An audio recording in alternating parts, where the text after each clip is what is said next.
अस्सलाम वालेकुम। ਉਹ ਸਿਆਣੇ ਆਂਦੇ ਨੇ ਚੌਰੀ ਬਣਦਾ ਹੈ ਬੰਦਾ ਆਪਦੇ ਕੰਮਾਂ ਨਾਲ।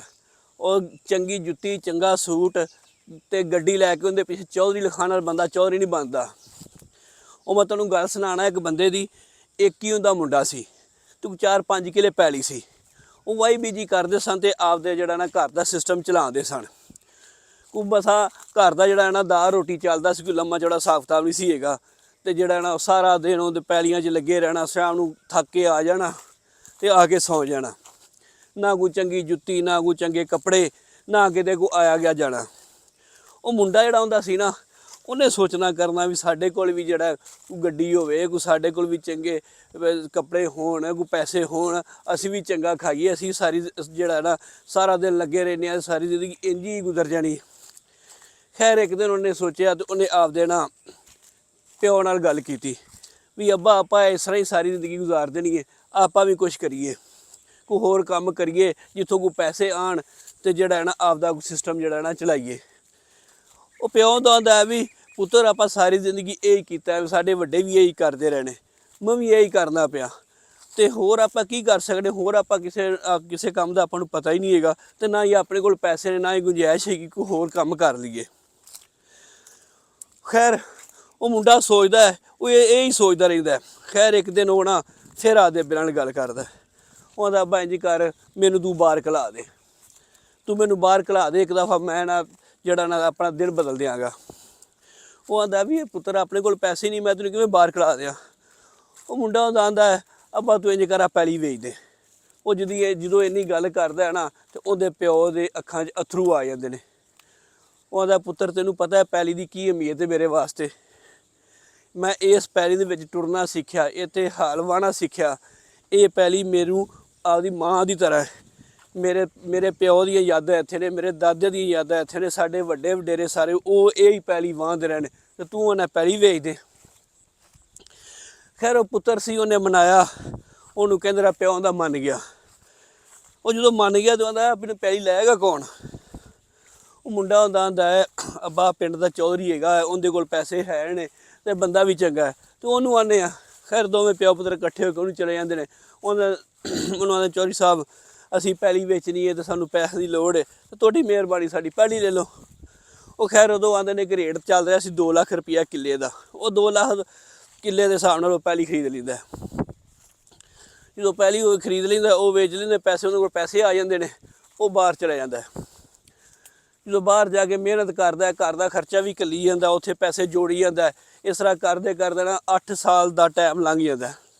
8 ਸਾਲਾਂ ਬਾਅਦ ਉਹ ਪੈਸੇ ਇਕੱਠੇ ਕਰਕੇ ਵਾਪਸ ਆਉਂਦਾ ਤੇ ਵਾਪਸ ਆ ਕੇ ਆਪਦੇ ਪਿਓ ਨੂੰ ਆਂਦਾ ਅੱਬਾ ਐ ਵੇਖ ਤੂੰ ਮੈਂ ਮਿਹਨਤ ਕਰਕੇ ਜਿਹੜਾ ਨਾ 1-1 ਰੁਪਈਆ ਜੋੜ ਕੇ ਤੇ ਅੱਜ ਜਿਹੜਾ ਨਾ ਆਪਾਂ ਅਮੀਰ ਹੋ ਗਏ ਤੇ ਗੱਲ ਕਰ ਤੂੰ ਕੀ ਲੈਣਾ, ਗੱਡੀ ਲੈਣੀ ਹੈ, ਘਰ ਬਣਾਉਣਾ, ਗੱਲ ਕਰ ਜਿਹੜੀ ਤੂੰ ਮੈਂ ਤੇਰੀ ਹਰ ਖੁਆਇਸ਼ ਪੂਰੀ ਕਰਾਂਗਾ। ਜਦੋਂ ਇੰਨੀ ਗੱਲ ਕਰਦਾ ਨਾ ਤਾਂ ਅੱਗੋਂ ਪਿਓ ਦਾ ਆਂਦਾ ਪੁੱਤਰ ਜੇ ਤੇਰੇ ਕੋਲ ਇੰਨੇ ਪੈਸੇ ਆ ਗਏ ਨੇ ਨਾ ਤੇ ਜਿਹੜੀ ਆਪਾਂ ਜ਼ਮੀਨ ਚੌਧਰੀ ਨੂੰ ਵੇਚੀ ਸੀ ਨਾ ਉਹ ਦੁਬਾਰਾ ਖਰੀਦ ਲਾ। ਉਹ ਜਦੋਂ ਇੰਨੀ ਗੱਲ ਸੁਣਦਾ ਮੁੰਡਾ ਤੇ ਮੁੰਡਾ ਵੀ ਹੈਰਾਨ ਤੇ ਪਰੇਸ਼ਾਨ ਹੋ ਜਾਂਦਾ ਵੀ ਚੌਧਰੀ ਨੂੰ ਅਸੀਂ ਜ਼ਮੀਨ ਵੇਚੀ, ਪਤਾ ਨਹੀਂ ਹੁਣ ਉਹ ਵੇਚਦਾ ਸਾਨੂੰ ਕਿ ਨਹੀਂ ਵੇਚਦਾ। ਖੈਰ ਜੀ ਅਗਲੇ ਦਿਨ ਉਹ ਚੌਧਰੀ ਕੋਲ ਚਲਾ ਜਾਂਦਾ। ਚੌਧਰੀ ਨੂੰ ਜਾ ਕੇ ਸਾਰੀ ਗੱਲ ਸੁਣਾਉਂਦਾ। ਉਹਨੂੰ ਆਂਦਾ ਵੀ ਮੈਂ ਇਸ ਤਰ੍ਹਾਂ ਮਿਹਨਤ ਕਰਕੇ ਪੈਸੇ ਕਮਾ ਕੇ ਲਿਆਂਦੇ ਨੇ ਤੇ ਹੋਰ ਮੇਰੇ ਕੋਲ ਇੰਨੇ ਪੈਸੇ ਹੋ ਗਏ ਨੇ ਕਿ ਮੈਂ ਆਪਦੇ ਪਿਓ ਦੀ ਹਰ ਖੁਆਇਸ਼ ਪੂਰੀ ਕਰ ਸਕਾਂ। ਤੇ ਇਹ ਗੱਲ ਮੈਂ ਆਪਦੇ ਪਿਓ ਨੂੰ ਵੀ ਆਖੀ ਸੀ ਤੇ ਅੱਗੋਂ ਉਹਨੇ ਆਖਿਆ ਵੀ ਪੁੱਤਰ ਨੂੰ ਜਿਹੜੀ ਜ਼ਮੀਨ ਵੇਚੀ ਨਾ ਚੌਧਰੀ ਨੂੰ ਉਹ ਦੁਬਾਰਾ ਖਰੀਦ ਲਾ। ਤੇ ਚੌਧਰੀ ਸਾਹਿਬ ਇਸ ਤਰ੍ਹਾਂ ਹੈ ਕਿ ਤੁਸੀਂ 2 ਲੱਖ ਨੂੰ ਜ਼ਮੀਨ ਖਰੀਦੀ ਸੀ ਤੇ ਇਹ ਆ ਕਿ ਹੁਣ ਰੇਟ ਚੱਲਦਾ ਪਿਆ 8-10 ਲੱਖ ਤੇ ਤੁਸੀਂ 8-10 ਲੱਖ ਦੇ ਹਿਸਾਬ ਨਾਲ ਪੈਸੇ ਲੈ ਲਓ ਤੇ ਉਹ ਜ਼ਮੀਨ ਜਿਹੜੀ ਹੈ ਨਾ ਸਾਨੂੰ ਵਾਪਸ ਵੇਚ ਦਿਓ ਤੇ ਇਹ ਆ ਕਿ ਮੇਰਾ ਪਿਓ ਉਹਦੀ ਇਹ ਖੁਆਇਸ਼ ਹੈ ਤੇ ਉਹ ਖੁਸ਼ ਹੋ ਜਾਏਗਾ। ਉਹ ਜਦੋਂ ਇੰਨੀ ਗੱਲ ਉਹ ਸੁਣਦਾ ਹੈ ਨਾ ਚੌਧਰੀ ਤੇ ਉਹ ਵੀ ਇੱਕ ਵਾਰੀ ਹੈਰਾਨ ਹੋ ਜਾਂਦਾ ਤੇ ਹੈਰਾਨ ਹੋ ਕੇ ਜਿਹੜਾ ਹੈ ਨਾ ਉਹ ਮੁੰਡੇ ਨੂੰ ਦਿੰਦਾ ਪਿਆਰ, ਉਹਨੂੰ ਥਾਪੀ ਦਿੰਦਾ। ਉਹਨਾਂ ਦਾ ਪੁੱਤਰ ਮੈਂ ਤੇਰੇ ਤੇ ਬੜਾ ਖੁਸ਼ ਹਾਂ ਕਿ ਤੂੰ ਆਪਦੇ ਪਿਓ ਤੋਂ ਇਹ ਖੁਆਇਸ਼ ਪੁੱਛੀ ਤੇ ਅੱਜ ਕੱਲ੍ਹ ਇਸ ਤਰ੍ਹਾਂ ਕੋਈ ਨਹੀਂ ਕਰਦਾ। ਤੂੰ ਇਸ ਤਰ੍ਹਾਂ ਆ ਕਿ ਤੂੰ ਕਾਗਜ਼ ਬਣਾ ਆਪਦੇ ਤੇ 2 ਲੱਖ ਤੋਂ ਮੈਂ ਜ਼ਮੀਨ ਖਰੀਦੀ ਸੀ ਤੇ 2 ਲੱਖ ਦੇ ਹਿਸਾਬ ਨਾਲ ਹੀ ਮੈਂ ਤੈਨੂੰ ਜ਼ਮੀਨ ਉਹ ਵਾਪਸ ਦੇ ਦੇਣਾ। ਤੂੰ ਮੈਨੂੰ 2 ਲੱਖ ਦੇ ਹਿਸਾਬ ਨਾਲ ਪੈਸੇ ਦੇ ਦੀ ਤੇ ਮੈਂ ਤੇਰੇ ਨਾਲ ਜਿਹੜਾ ਨਾ ਪੈਲੀ ਲਾ ਦੇਣਾ। ਉਹ ਮੁੰਡਾ ਆਂਦਾ ਚੌਧਰੀ ਸਾਹਿਬ ਹੁਣ ਰੇਟ 8-10 ਲੱਖ ਚੱਲਦਾ ਪਿਆ ਹੈ, ਤੁਸੀਂ ਉਹ 2 ਲੱਖ ਹੀ ਆਂਦੇ ਪੈ ਜੇ ਤੇ ਉਹ ਇਹ ਹੈ ਕਿ ਮੈਂ ਤਾਂ ਤੁਹਾਡੇ ਪੈਸੇ ਇੰਨਾ ਚਿਰ 8 ਸਾਲ ਪੈਸੇ ਇਸਤੇਮਾਲ ਕੀਤੇ ਨੇ, ਉਹ ਪੈਸੇ ਲਾ ਕੇ ਪੈਸੇ ਕਮਾਏ ਨੇ, ਤੇ ਤੁਸੀਂ ਉਹੀ ਪੈਸੇ ਉਹ ਚੌਧਰੀ ਅੱਗੋਂ ਆਂਦਾ, ਜਿਹੜਾ ਚੌਧਰੀ ਅਸਲ ਹੁੰਦਾ ਨਾ, ਤੇ ਉਹਦਾ ਦਿਲ ਵੀ ਫਿਰ ਵੱਡਾ ਚੌਧਰੀ ਵਾਲਾ ਹੀ ਹੁੰਦਾ ਹੈ। ਉਹ ਚੌਧਰੀ ਆਂਦਾ ਹੈ ਵੀ ਪੁੱਤਰ ਗੱਲ ਇੰਝ ਆ, ਜੇ ਤੂੰ ਮੇਰੇ ਪੈਸੇ ਇਸਤੇਮਾਲ ਕੀਤੇ ਨੇ 8 ਸਾਲ, ਤੇ ਮੈਂ ਵੀ ਤੇਰੀ ਜ਼ਮੀਨ 8 ਸਾਲ ਇਸਤੇਮਾਲ ਕੀਤੀ ਹੈ, ਮੈਂ ਵੀ ਇਹਦੇ ਤੋਂ ਕਮਾਈ ਕਰਦਾ ਰਿਹਾ 8 ਸਾਲ ਨੂੰ ਬੀਜਦਾ ਰਿਹਾ, ਇਹਦੇ ਤੋਂ ਜਿਹੜਾ ਹੈ ਨਾ ਕਮਾਈ ਕੀਤੀ ਮੂਵੀ। ਤੇ ਇਸ ਕਰਕੇ ਗੱਲ ਹੈ ਕਿ ਮੈਂ ਤੇਰੇ ਕੰਮ ਤੋਂ ਬੜਾ ਖੁਸ਼ ਹਾਂ, ਤੇ ਤੂੰ ਆਪਦਾ ਇੰਤਜ਼ਾਮ ਕਰ, ਤੇ ਤੂੰ ਆਪਦੀ ਪੈਲੀ ਲਵਾ। ਖੈਰ ਜੀ ਉਹ ਨਾ ਪੈਲੀ ਆਪਦੇ ਨਵਾ ਲੈਂਦੇ, ਨਾਲ ਲਵਾ ਲੈਂਦੇ ਨੇ।